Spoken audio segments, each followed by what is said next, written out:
नमस्कार, आप देख रहे हैं IBC 24 और मैं हूं आपके साथ शुभांगी ठाकुर। दिल्ली में करीब 2.5 दशक के बाद कमल खिला है। जी हां, दिल्ली के चुनावी मैदान में बीजेपी के सामने आम आदमी के किसी भी प्लेयर की नहीं चली। केजरीवाल, मनीष सिसोदिया और सत्येंद्र जैन जैसे ओपनर पूरी तरह फेल रहे। नतीजा ये रहा कि दिल्ली में बीजेपी का प्रवेश हो गया और आप और कांग्रेस आउट हो गई। देखिए इस पर हमारी एक रिपोर्ट।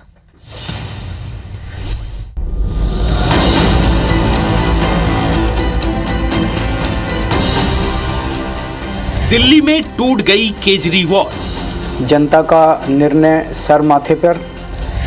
बीजेपी ने खत्म किया 27 साल का वनवास। ये जो सरकार बन रही है दिल्ली में, ये प्रधानमंत्री जी के विजन को दिल्ली में लेके आएगी।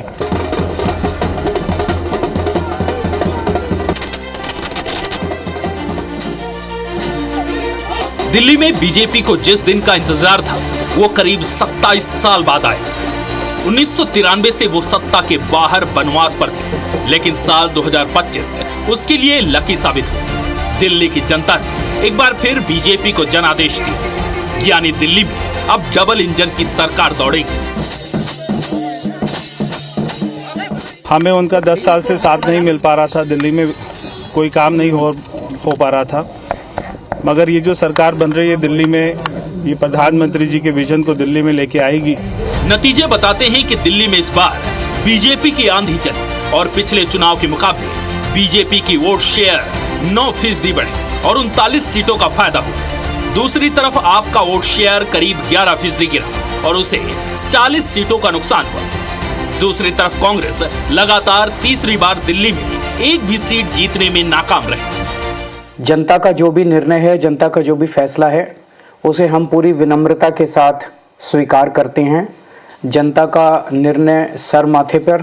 हम न केवल एक कंस्ट्रक्टिव ऑपोजिशन का रोल निभाएंगे, बल्कि हम लोगों के सुख दुख में हमेशा काम आएंगे। My congratulations to all those who have won, and for the rest of us it just means we have to work harder and we have to stay there, be on the ground and be responsive to the people's issues.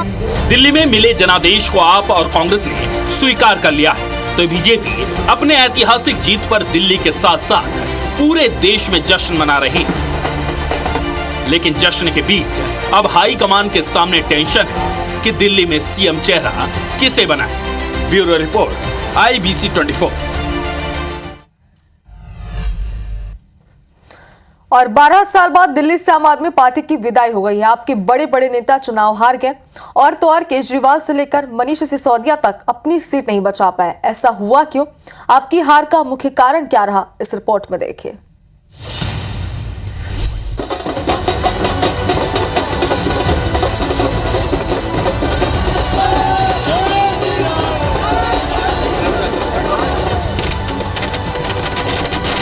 Delhi चुनाव के नतीजों ने आम आदमी party को अर्श से फर्श पर ला दिया।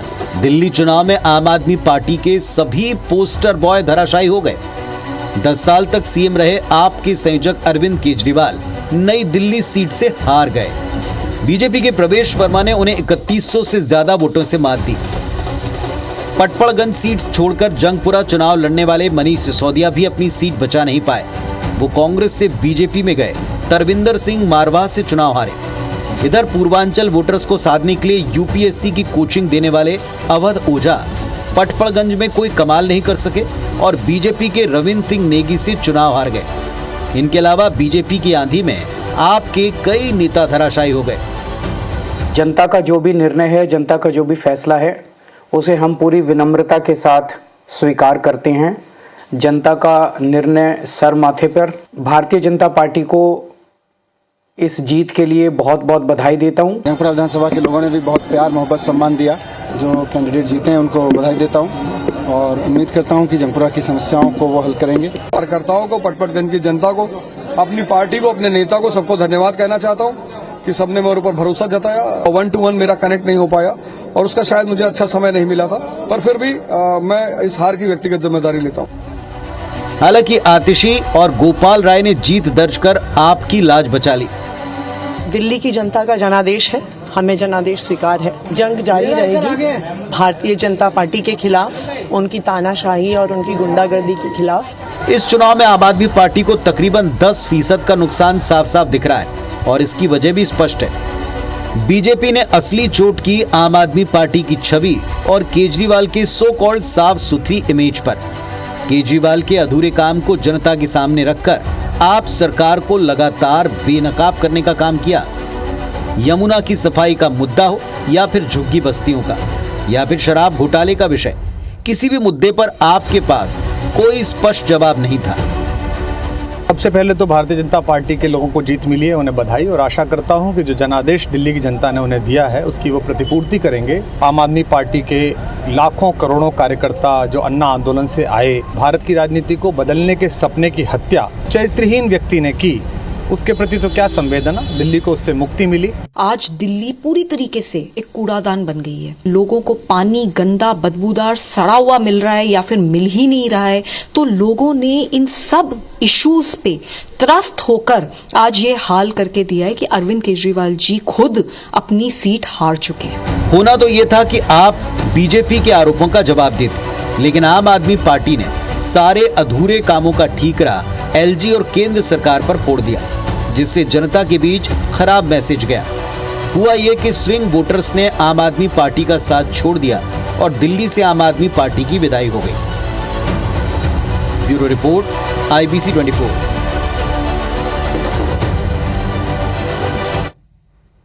तो बीजेपी की सत्ता में वापसी हो रही है। मोदी शाह की जोड़ी की अहम भूमिका रही। 2015 और 2020 में खराब प्रदर्शन के बाद बीजेपी ने 2025 में बम्पर वापसी की है, और इस वापसी के पीछे की वजह मोदी शाह की जोड़ी, वो कैसे, देखें इस रिपोर्ट में।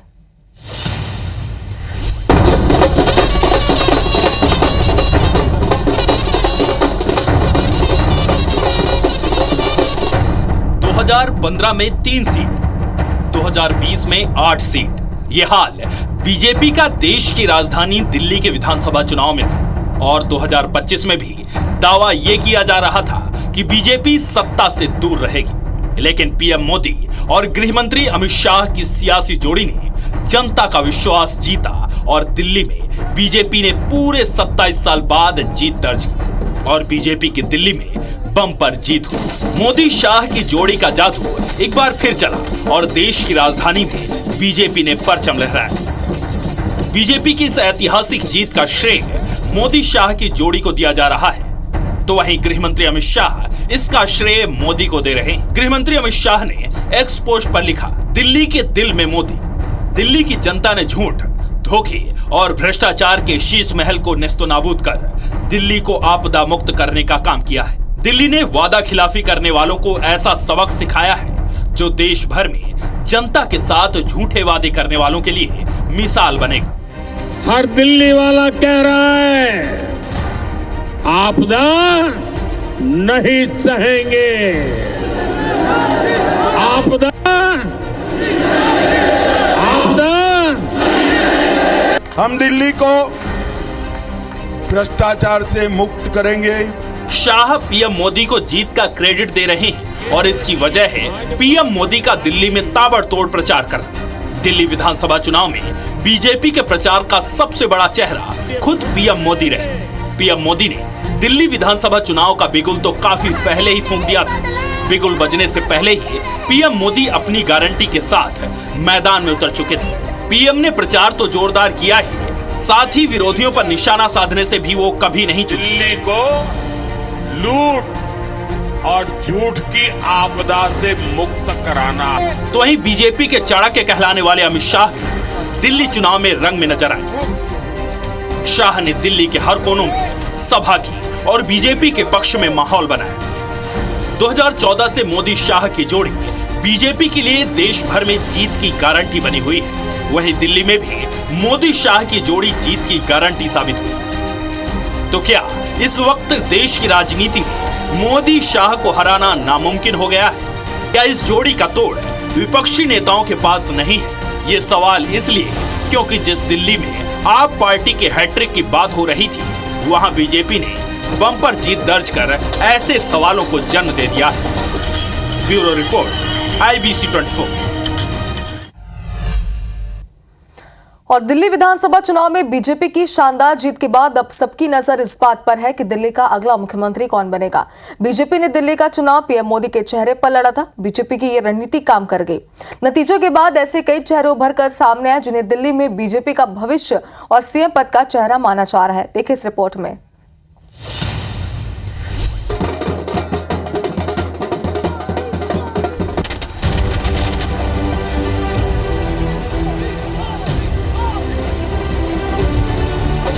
दिल्ली का दिल बीजेपी ने जीत लिया। इस जीत का जश्न बीजेपी कार्यकर्ताओं ने पूरे देश में मनाया। लेकिन इस जश्न के साथ साथ हाई कमान के सामने सीएम फेस को लेकर अब एक नया टास्क है। दरअसल बीजेपी को तलाश ऐसे चेहरे की है जो दिल्ली के लोगों के दिलों पर राज करे, पार्टी को मजबूती दे, केंद्र के साथ बेहतर तालमेल के साथ सरकार चला सके। दिल्ली के नए सीएम की रेस में यूं तो कई नाम हैं, लेकिन 4 ऐसे नाम हैं जिनकी चर्चा सबसे ज्यादा है। प्रवेश वर्मा, वीरेंद्र सचदेवा, मनोज तिवारी और विजेंद्र गुप्ता।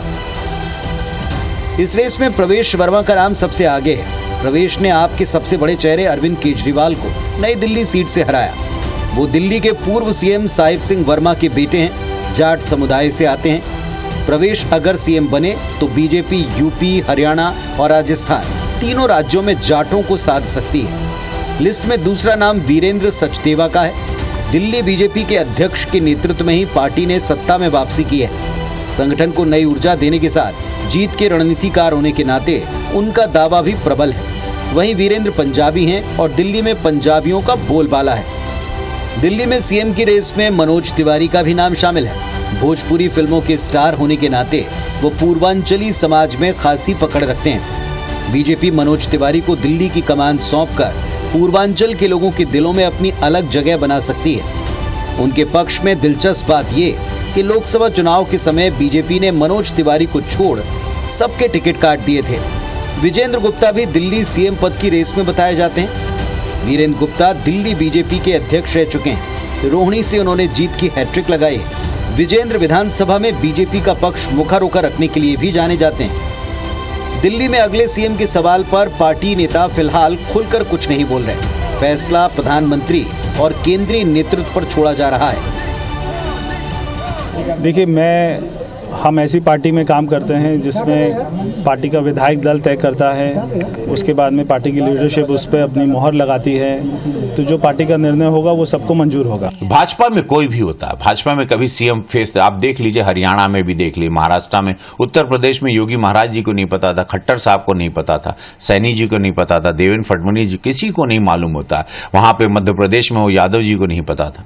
अचानक कोई चेहरा आएगा और सब लोग हाँ ऐसे हो जाएंगे। यही तो सुंदरता है भाजपा की। बीजेपी की एक बड़ी खूबी है, प्रधानमंत्री मोदी और गृह मंत्री अमित शाह के अलावा किसी और को पता नहीं होता कि किसी भी राज्य का मुखिया किसे बनाया जाएगा।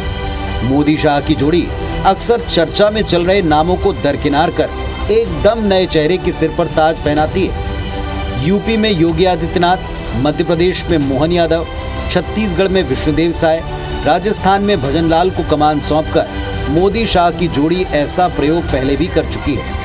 तो कोई अचरज की बात नहीं अगर दिल्ली का सीएम फेस अब तक जिनकी चर्चा नहीं है उनमें से कोई बन जाए। Bureau report, IBC 24। और दिल्ली में बीजेपी की ऐतिहासिक जीत के बाद प्रधानमंत्री नरेंद्र मोदी बीजेपी ऑफिस पहुंचे और यहां उन्होंने पार्टी कार्यकर्ताओं को संबोधित किया। इस दौरान पीएम मोदी ने दिल्ली की जनता का आभार जताया और फिर आप और कांग्रेस पर जमकर बरसे। उन्होंने दिल्ली की जीत को ऐतिहासिक बताते हुए कहा कि दिल्ली की जनता ने आपदा को बाहर कर दिया है। आदरणीय प्रधानमंत्री, ये ऐतिहासिक विजय है। ये सामान्य विजय नहीं है। दिल्ली के लोगों ने आपदा को बाहर कर दिया।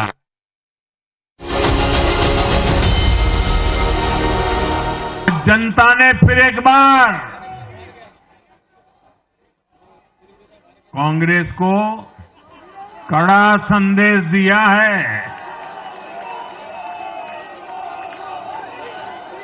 दिल्ली के चुनाव में कांग्रेस ने 0 की डबल हैट्रिक लगाई है।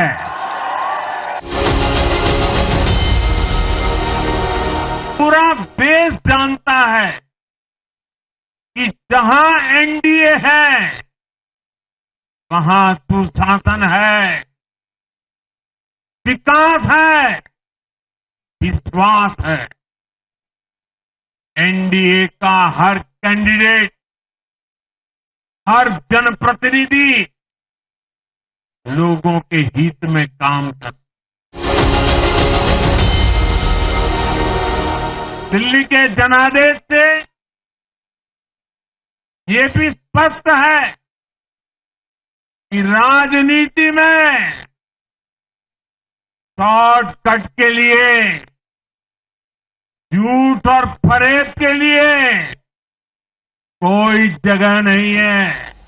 जनता ने शॉर्टकट वाली राजनीति का शॉर्ट सर्किट कर दिया। प्रदेश की सियासी पिच पर कांग्रेस कुछ इस कदर बिखरती जा रही है कि वो बैटिंग करने फील्ड पर उतरती है और पूरे आक्रामक अंदाज में जीत के तेवर दिखाती है, लेकिन कभी टीम वर्क की कमी तो कभी असफल रणनीति के चलते अक्सर गच्चा खा जाती है। फिर इसी के चलते कांग्रेस जीत के लिए तरसती ही रह जाती है। दिल्ली इलेक्शन में भी कांग्रेस ने फिर अपना हार का रिकॉर्ड तोड़ दिया है और हार की हैट्रिक लगा दी। कांग्रेस की हार वाली थ्योरी क्यों दिनों दिन मजबूत होती जा रही है, देखिए हमारी रिपोर्ट में।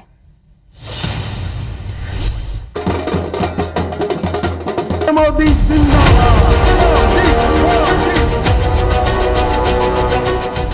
दिल्ली के सियासी अखाड़े में महीनों तक चली नूरा कुश्ती के बाद जनता ने बीजेपी को बम्पर जीत की सौगात दी।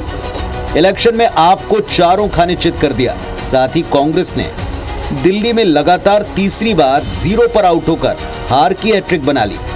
2024 लोकसभा चुनाव के बाद थोड़े कॉन्फिडेंस में आई कांग्रेस का जिस तरीके से राज्यों में सूपड़ा साफ हो रहा है, उसे किसी भी तरीके से कांग्रेस के लिए पॉजिटिव संकेत नहीं कह सकते। कांग्रेस भले ही दिल्ली में अपनी हार स्वीकार कर रही हो, लेकिन कांग्रेस क्या वाकई बदलने के मूड में नहीं? अगर लोगों में शायद भरोसा नहीं बना हो